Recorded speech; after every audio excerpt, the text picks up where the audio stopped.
अस्सलामुअलैकुम। आज की वीडियो में हम सफ़रनामा जिसका उन्वान है सिंदबाद जहाज़ी का एक सफ़र का अगला हिस्सा पढ़ेंगे। पिछली वीडियो में मैंने आपको बताया था कि सफ़रनामा किसी सफ़र के बयान को कहते हैं। ये सफ़रनामा अरबी का तर्जुमा है। इसमें हम पढ़ेंगे कि मेहनत के बगैर इंसान को कभी राहत नसीब नहीं होती।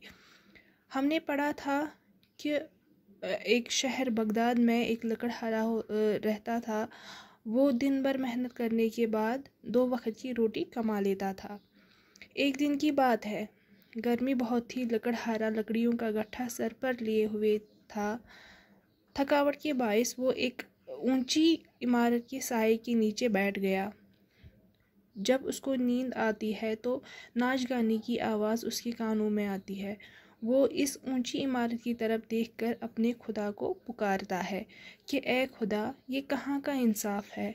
मैं इतनी मेहनत करता हूँ फिर भी पेट भर रोटी नहीं मिलती, और ये अमीर लोग आराम से बैठते हैं और हज़ारों रुपए खर्च करते हैं। वो ये बात कह ही रहा था कि एक नौकर फाटक से बाहर निकला और लकड़हारे से कहने लगा। फाटक हम कहते हैं गेट को। यानी लकड़हारा ये अपने खुदा से मुखातिब होकर कहता है कि ये कहाँ का इंसाफ है। मैं दिन भर इतनी मेहनत करता हूँ फिर भी मैं पेट भर रोटी नहीं खाता, और ये अमीर लोग हैं जो रोज़ाना इतने रुपए खर्च करते हैं और आराम से बैठते हैं।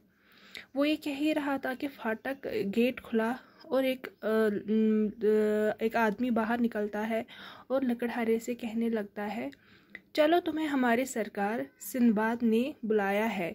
यहाँ पर सरकार का मतलब है मालिक। लकड़हारा घबराया हुआ नौकर के पीछे चल पड़ा। अब लकड़हारा जो है वो घबरा गया। उसके मन में ख्याल आ रहा था कि शायद मैंने कुछ गलत कर दिया। जब महल में दाखिल हुआ तो देखता क्या है, दस्तरखान बिछा हुआ है, बहुत से लोग बैठे हुए हैं। इनके सामने तरह तरह के लजीज खाने रखे हुए हैं। सिंदबाद ने लकड़हारे को अपने पास बिठा लिया और इसके साथ इसको भी अच्छे अच्छे खाने खिलाए। जब सब लोग रुखसत हो गए तो सिंदबाद ने हंसते हुए लकड़हारे से कहा। अब जब ये लकड़हारा अंदर दाखिल होता है तो वो क्या देखता है, दस्तरखान बिछा हुआ है, उस पर लजीज खाने रखे हुए थे और बहुत से लोग थे जो खाना खाने के लिए बैठ गए थे।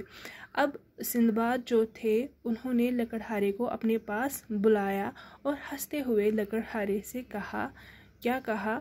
दोस्त, मैंने तुम्हारी बातें सुन ली है, लेकिन इनका बुरा नहीं मानना।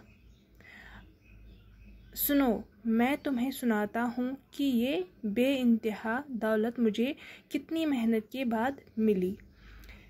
सिंदबाद लकड़हारे से मुखातिब होकर कहता है कि मैंने आपकी सारी बातें सुन ली है, लेकिन फिर भी मैंने आपकी बातों का बुरा नहीं माना।